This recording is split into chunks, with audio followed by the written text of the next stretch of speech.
And army officers by. Yes. You know, these are the things I would face every day. So Suleiman, right now, we're asking army authorities, where is Suleiman? Because they took him to Makodi and we've not heard about him again.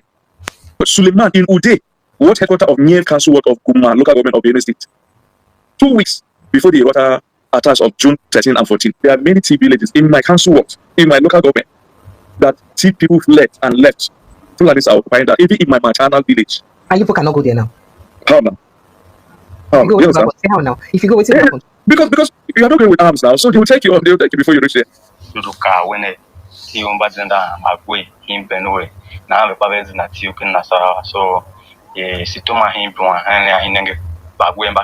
So my yemen attack him back way.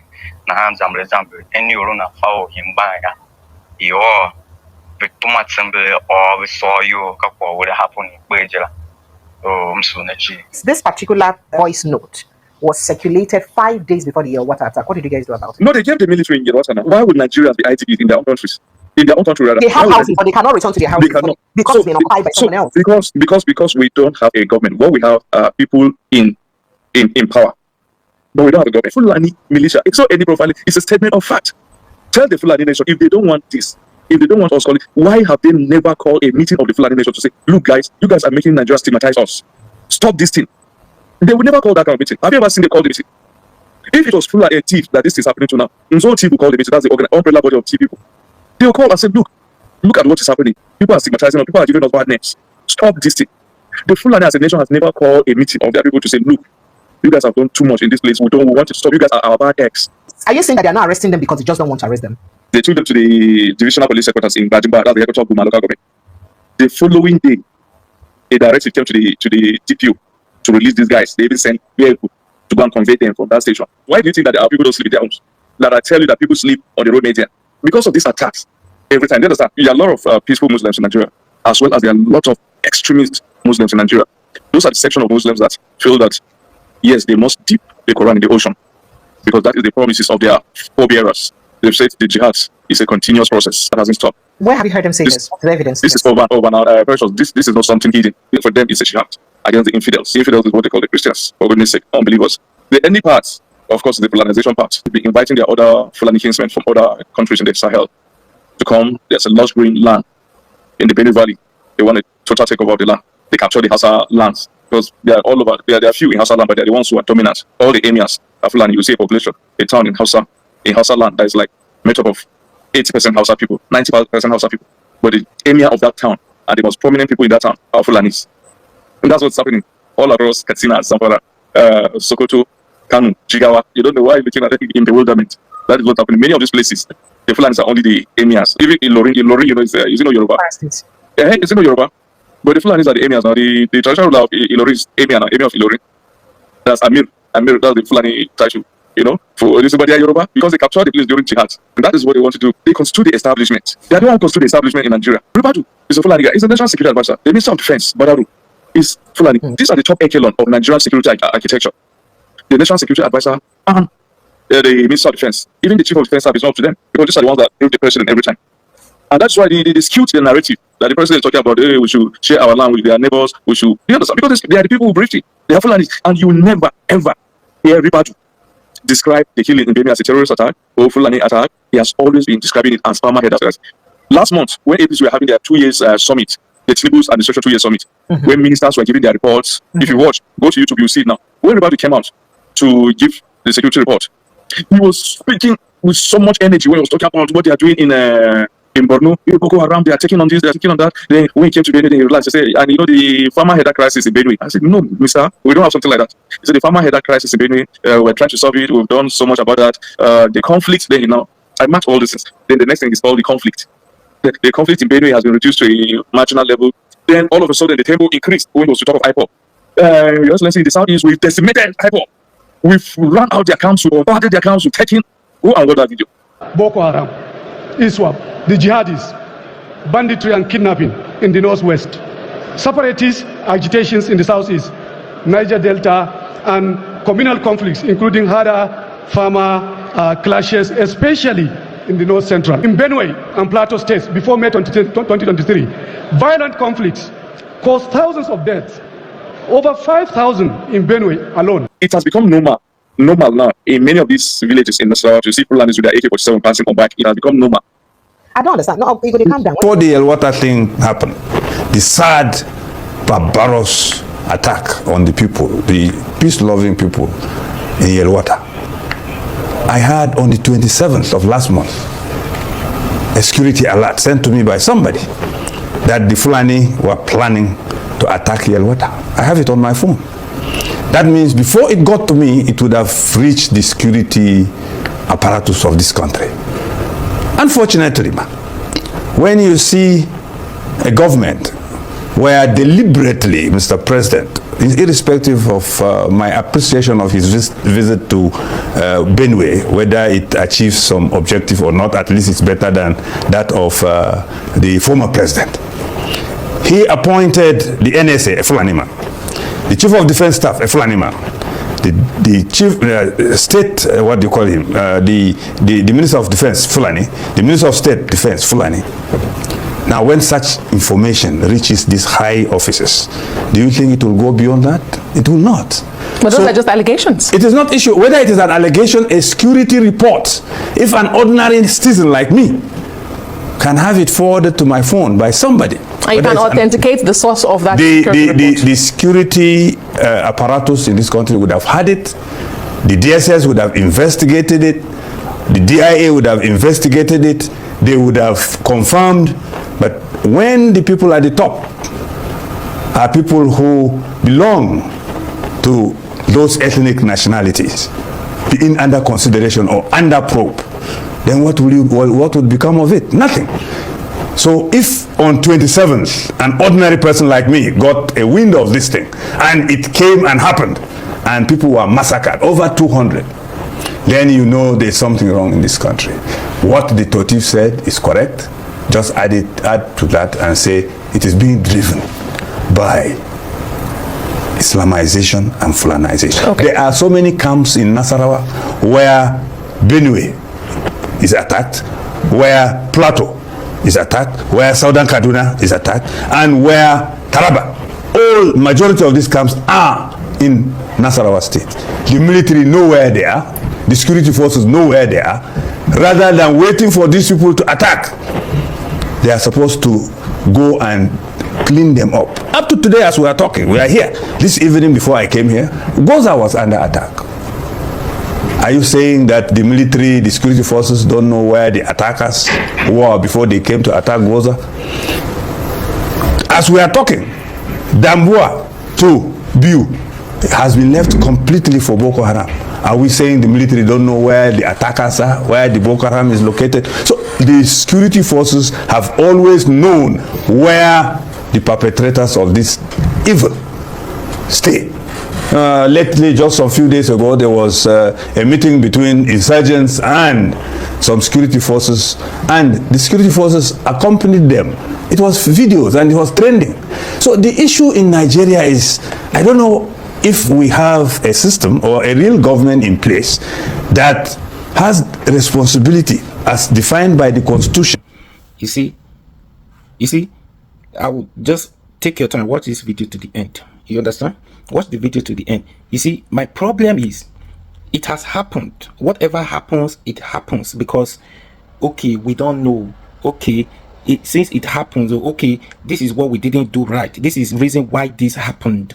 We don't know why it happens. It happens. I don't know what we are doing about it to make sure we stop it, to make sure it does not happen again. That is the problem. Now, the biggest problem is it's going to happen again. Many people are still going to buy. Yeah, because these people are not ready to, they are not ready to stop for now. So what are we doing now? What measure are we putting in place? Now they are telling you that before these people strike, the security, some of the security personnel, they are aware because they themselves, they are part of it because they know what their aims. They know their aims, what they are trying to achieve, right?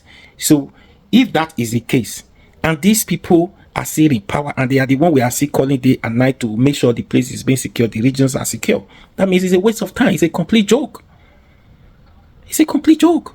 This is a disaster. Yeah?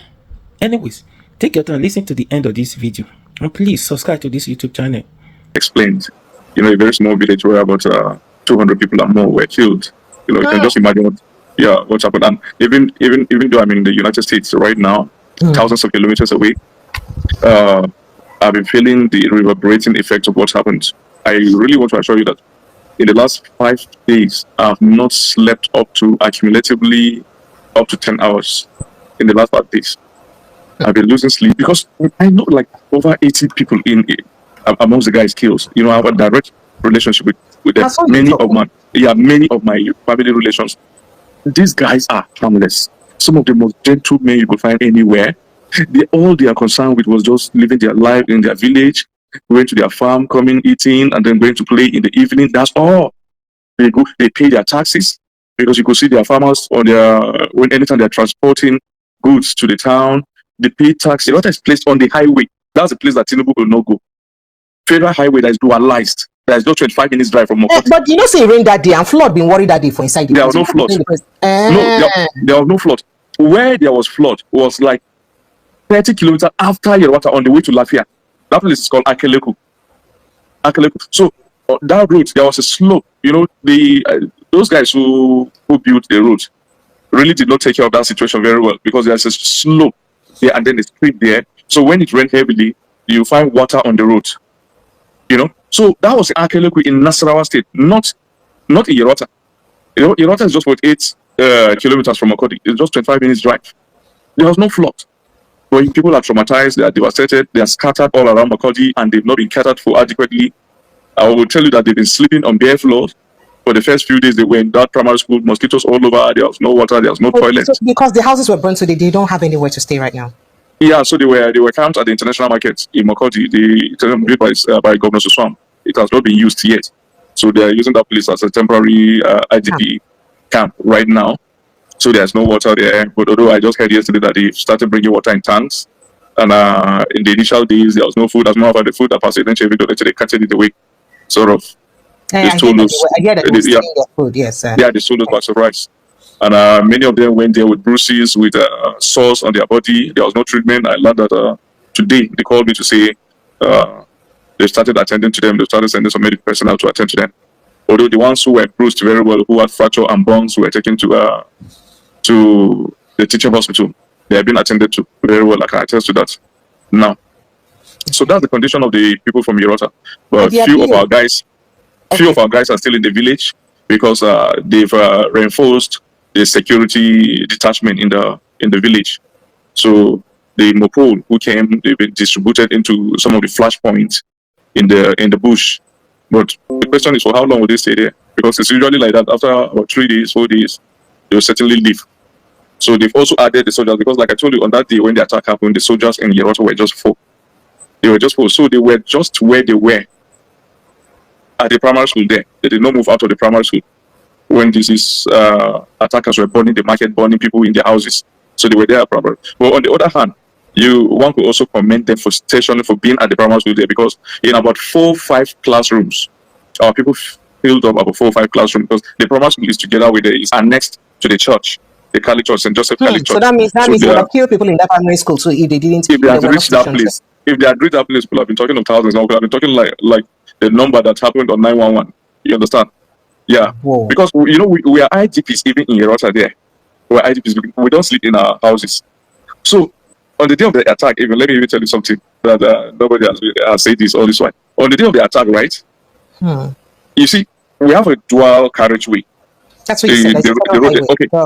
So on the median of the road, the median that divided this lane and that lane, people do sleep on the median of the road for fear of attack if they sleep in their homes. So if they rather sleep for express road. Exactly. Yeah. Because you understand? They prefer that because it's an open place. So the highway, at least light will be flashing every now and then. Light of oncoming vehicles. So they feel safer to sleep at the middle of the expressway instead of paradox. To sleep in their houses. That is a paradox of what is happening in my town, in my village. They feel safer sleeping on the federal highway, on the median of the federal highway. So that day they were there. Because that day there was the news that those guys are coming. So they were there. But unfortunately for us, and then fortunately for those terrorists, it started to rain. That's why many of these guys now went back to their homes. And it started to rain. Yeah, heavy rain. It started to rain. That's why many of them went back, and then many of them were in those stores that you saw the pictures that were burnt. So that was what happened. So those people are traumatized right now. People are burying their dead today. My cousin, his remains was just interred today. That's the guy who was APC's agent in the last election. Yeah, they just buried him today. So a lot of people are burying their loved ones. Some are just burying the bones that they packed because skulls. They're just picking skulls. Bones and skulls. Would they even know whose bone is whose bone? Or they just pack bones together to it's symbolic. It's symbolic. You just give it a burial. It's symbolic. You understand? You know that these guys, they slept in this room. They slept in this place. Okay, so they are born beyond. This bone is the person's bone. Exactly. So if it's a child, you know that, okay, we have a child who slept here. So you could see that this guy who was born here is a child. This one is a woman. So you assume. So it's quite, it's just to give them a symbolic burial, sort of. So, you know, it's a day that has gone into infamy as the day that the murderous Fulani guys invaded our town, our little village, our very peaceful village, and took off almost 10% of the population. And I just pray that the chief of army staff and the chief of defense staff will be different from what has been happening in the past. You know, I just hope they'll be very different, because we've had these promises over and over and over again in the course of the years, and nothing has happened. No single people come in their hundreds and carry out this kind of attack, killing hundreds, and then no single person will be arrested. That's we who are mere civilians even know these guys. One of the survivors, because they burned the room that is next to his, struggled to escape through the window and took off, you know, before the shooter team. So one of the survivors said, when they came, so one of the guys was telling his fellow criminals, his fellow terrorists, that, look, we should break this door, because in this door, if we break this door, we'll get a lot of phones, because that is where people charge their phones. You know, in the village, there's no light. So there's a central place where people do charge their phones. They take phones to somebody. So wait, you guys don't have electricity in your village? There's no electricity. So the federal highway. It's a village that is in the federal highway. No electricity. A village that is just 48 kilometers from the capital. We're divided. We're in the middle between Makurdi and Lafia, because we are 48 kilometers from Yerwata, and then 50 kilometers to Lafia. So we're in the middle. So there's no electricity. I took the borehole to that town. I was one who drilled the borehole in the town. Placed it at the. So if that didn't happen, they won't have access to water. There's no water now. We just have one functional borehole, you know. And then although the governor, when he went there last week, he promised that he's going to drill 4 boreholes. So you could see it was this tragedy that is now attracting some things to the town. It's unfortunate for me anyway. So, but the governor promised him that he's gonna drill 3 boreholes. But there's no electricity. There's no hospital, because the dispensary that is there just have 4 dilapidated beds, 4 beds without even mattresses. You know, there's no hospital. There's no. The only government presence in that place is the primary. So that's the only government. Meanwhile, the market in Yerwata is the biggest in Guma in terms of revenue. They do come to market every time, so we don't attack them. You see instances where we don't attack them. They come to our villages every time. They come to the market every time to sell and to buy. So they know the place. They must not necessarily use a mole. Some people think that, okay, because they know this location, maybe there is an insider from the village. There must not necessarily be an insider, because these people know the place in and out, because they do come. We do same. A team will see a Fulani man in the bush, we will be touching. Despite this killing. Okay, so we have a certain section. I don't want to generalize it, because even me sitting here, my mom is a Muslim. You know, she's right now a practicing Muslim, yeah. So there are a lot of peaceful Muslims in Nigeria, as well as there are a lot of extremist Muslims in Nigeria. Those are the section of Muslims that feel that, yes, they must dip the Quran in the ocean, because that is the promises of their forebearers. They've said the jihad is a continuous process. The jihad hasn't stopped. Where have you heard them say this? What's the evidence? This is over and over now. Precious. This is not something hidden. This over and over and over again. And so that is why amongst the Fulanis, anytime they come for attack, there are a lot of the Alagos. Alagos are Alago people that's of National State. They are in Obi, Kiana local government, and Doma local government. Many of them Muslims. So the Muslims, they join them. So those were the ones that carry out. For them, it's a jihad against the infidels. Just part of it. That they are carrying out a jihad against the infidels. Against the infidels is what they call the Christians, for goodness sake, unbelievers. So the only part, of course, is the Fulanization part. That they want that land. They've been inviting their other Fulani kinsmen from other countries in the Sahel to come. There's a lush green land in the Benue Valley. They want a total takeover of the land. And of course, the jihadists made their Waterloo in Benue State. in 1804 when they staged the jihad, when Danfodio staged that jihad. They couldn't penetrate Benue. And stories had it that he was killed in Benue. So they couldn't penetrate. So it's a continuation of what Danfodio brought to Nigeria from Futajalo when his father left Guinea, Futajalo, to come to Nigeria. And then they captured the Hausa lands because they are all over. There are few in Hausa land, but they are the ones who are dominant. All the emirs of Fulani, you see a population, a town in Hausa land that is like made up of 80% Hausa people, 90% Hausa people. But the emir of that town and the most prominent people in that town are Fulanis. And that's what's happening all across Katsina, Zamfara, Sokoto, Kanu, Jigawa. You don't know why you're looking at it in bewilderment. That is what's happening. Many of these places, the Fulanis are only the emirs. But even Ilorin, is Yoruba? Yeah, is Yoruba? But the Fulanis are the emirs now. The traditional ruler of Ilorin is emir now, emir of Ilorin. That's Amir. Amir, that's the Fulani title. For this, but they are Yoruba because they captured the place during jihad.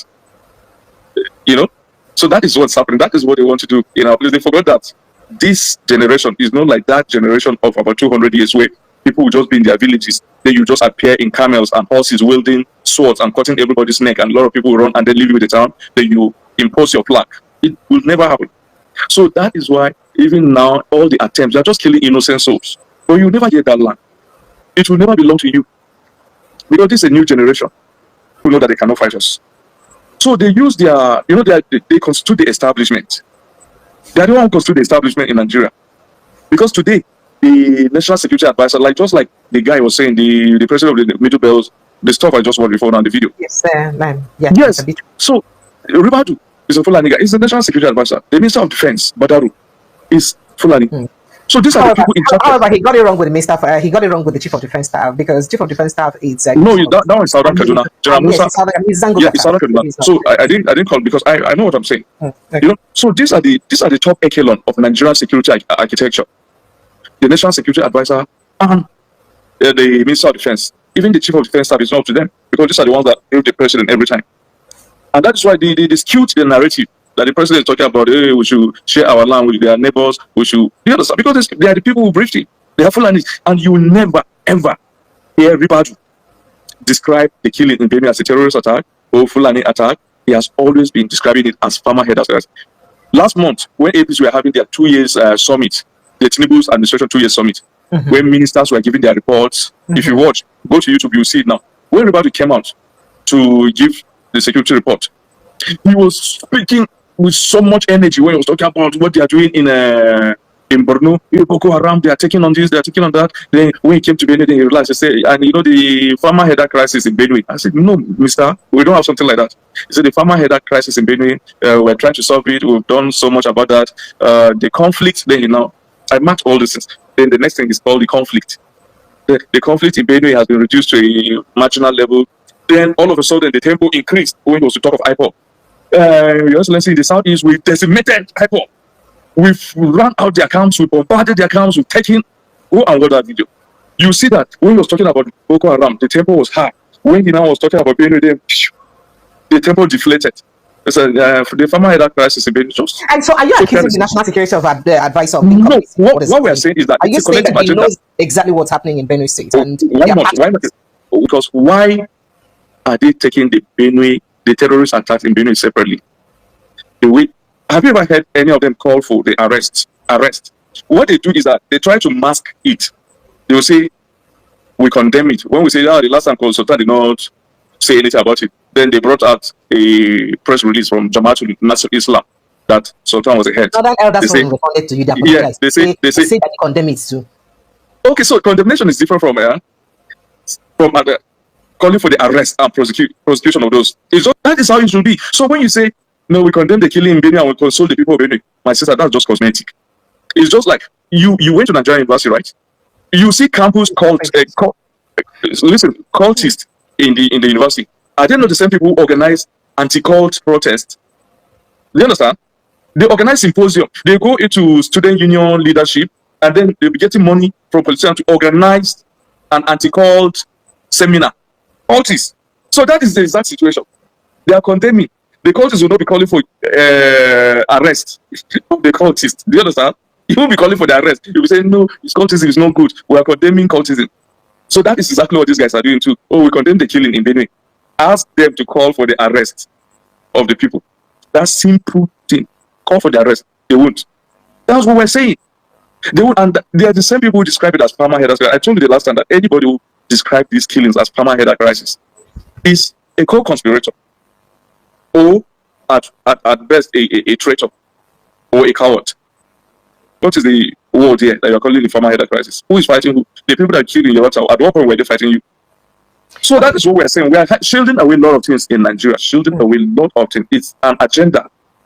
And that agenda, the patrons are too mighty, too powerful. That is why. So we are just so carefree. We don't support ourselves. We don't. But Fulanis, they line up their guys. They say Otom, his leadership was very bad. That he was not paying salary. He was only counting on the Fulani team. The fight against Fulani. He always go under that to conceal his failure in other places. That's what they are saying. Do you understand? So who killed a Fulani guy who attacked him? He killed a Fulani guy in the cause of self-defense. Was he not arrested? Was he not condemned to death? That the Supreme Court of Nigeria even validated that judgment, that impunity, that sentenced him to death. Yeah, that's you're talking about the guy. You're talking about the guy who killed the Fulani man who was about to attack him. Yes. So I'm saying that when it is against them, right? There's always arrest. Anytime it is against them. The bombing some 3 years ago, 5 years ago in Doma, around Doma, that killed a lot of Fulanis. If you remember, there was a bombing that killed a lot of Fulanis. Do you know they arrested hundreds of thieves before the army now how to say, no, it was them who carried out our operation and they are very sorry about this death. And they compensated. National State government alone gave 300 million as compensation to the family of these Fulanis killed. The federal government also, it was under Buhari administration. The federal government also paid hundreds of millions. This National State government has not given one person out of 1 naira yet. 1 naira when the attackers they all came from National State and returned back to us. And every time they are meeting, we know. Do you understand? Like I told you the last time, these people even have they do meet. Like even last week, no, this week they met in a hotel in Lafayette, hundreds of them. After the attack on your village. See, hundreds of them, they met in a hotel. I will give you the number of the leader of that meeting. He owns the number, that's the Toyota Camry, his number. The number of that Toyota Camry. The license number, yeah, the license plate. The license plate of that, you know? And this is the guy that is always driving in Benue, going, he has a tinted glass, the Camry was tinted. So it's always traveling all around Benue. They had a meeting in Lafayette. So these things, they are always after the attack on the water. Do you know that it has become normal now in many of these villages in Nasarawa to see Fulanis with their AK-47 passing on bike? It has become normal. I don't understand. No, they calm down. When did they drop these things? See, people about more than 200 had a meeting. People had a meeting. Yes, exactly. Ordinary Fulani people. So listen now. Listen, when they do have such meetings, that had such meeting. It is usually after such kind of meetings that we usually get attacked. We do get attacks after such kind of meetings. Most of these things are in the open. You understand? It is only the act of attacking that is done in secret, that they come in the dark of night. Do you understand? But them parading their arms, moving everywhere, taking bikes and flying with their arms. They're always in the open. And then you said it's not normal for AK-47 to people to be parading with AK-47 in Nasarawa State. It's normal. See, it's not normal for any other tribe, but for Fulani, it has come to be seen as the usual stick that Fulani do hold. Do you understand?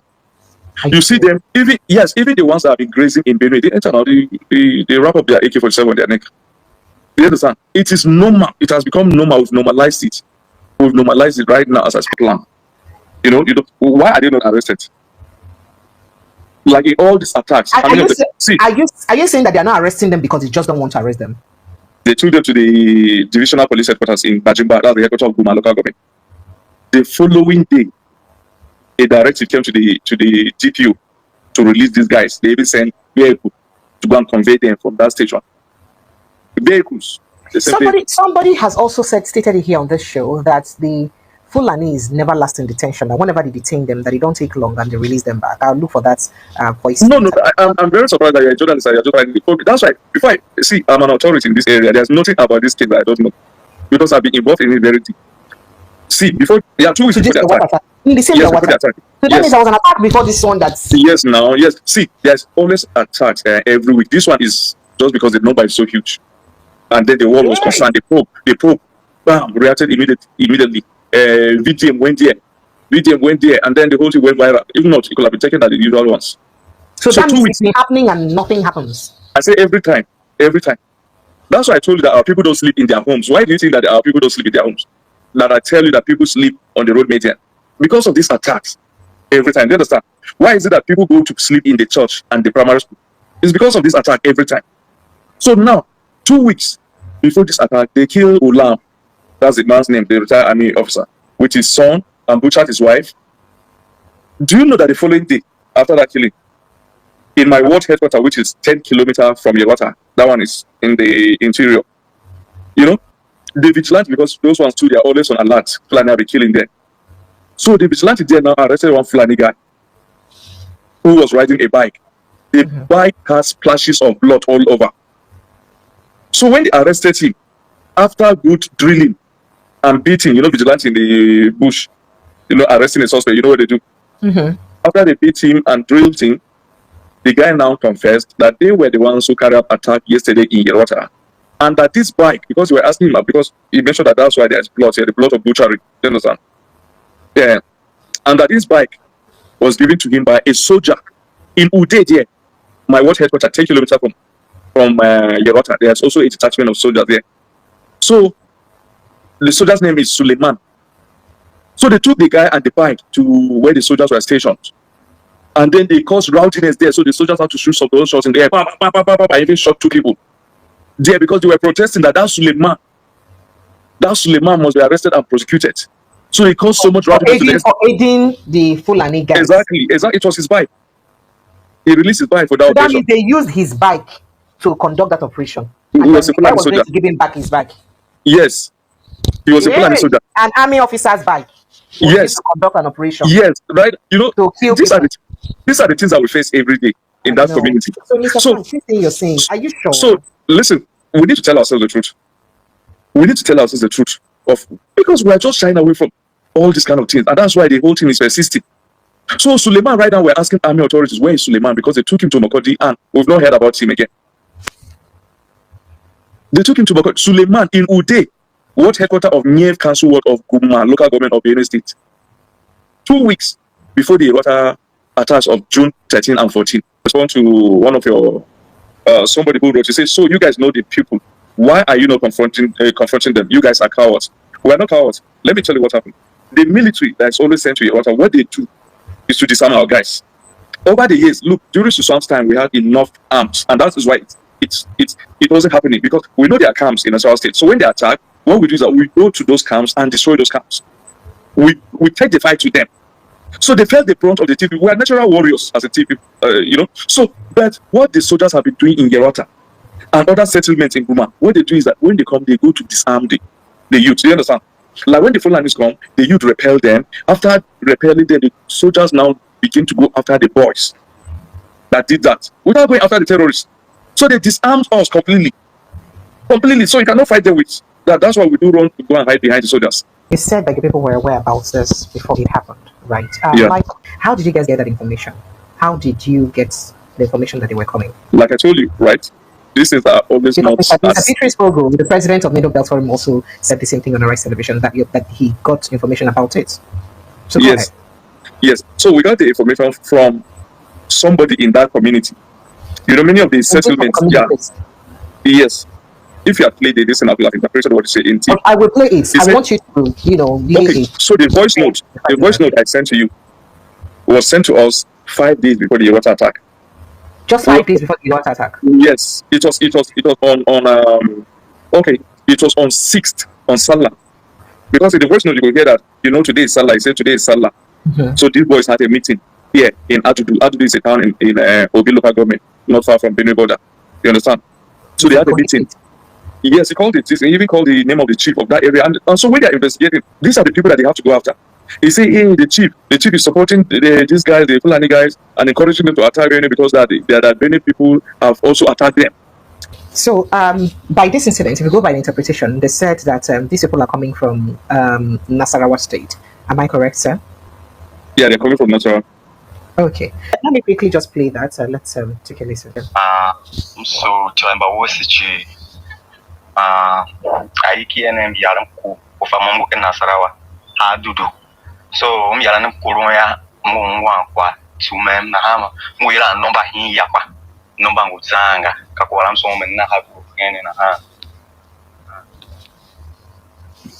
ene na ha ne facho share nemi via amba bwemba sana taking ban we achumba kalen yemen ya yi sala ene na ha bakaren yemen torodu ka wene duka wene tiumba zenda magwe himbenwe na hame bavezi na tiukin Nasarawa so situma himbwa hane ahinenge bagwe mbakale bekali kuma machine pokaruwa so mba yemen attack himba be na hamza example any oruna fawo himba ya yo tuma tsemble o we saw you ka ko wele happen be jira so msunechi